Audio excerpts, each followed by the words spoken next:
Ning isa na to ka pasyente higaligson taga Palumlok South Cotabato na usdak kini siya mintras nagdala og sobra 20 kilos nga welding rod ang gipas-an og nakaron na resulta sa pagbulging sa pagdislocate sa iyang kabukugan sa lumbar. Daghan na siya nga manghilot na atoan chiropractic kuno apan wa gyapoy alibyo.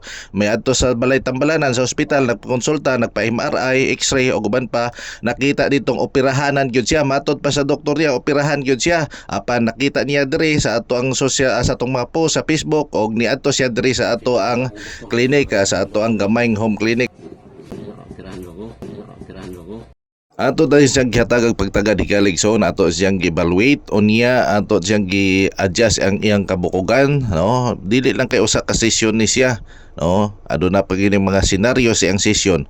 Unya ato pod siyang gina-rehab, gina-acupuncture aron ang iyang kondisyon sa iyang tiil, mga muscle sa iyang tiil mo balik sa normal. Unya ato pa gyud siyang gi-orderan o requestan og brace, lumbar support, og karon okay na iyang paglakaw-lakaw higaligson, no? Katong may mga balatian kasama niya, sakit nga likod, na dislocate nga kabukugan, diri na kamo sa Jensen Chiropractic and Bone Center Clinic. Welcome ka Jensen. God bless you all.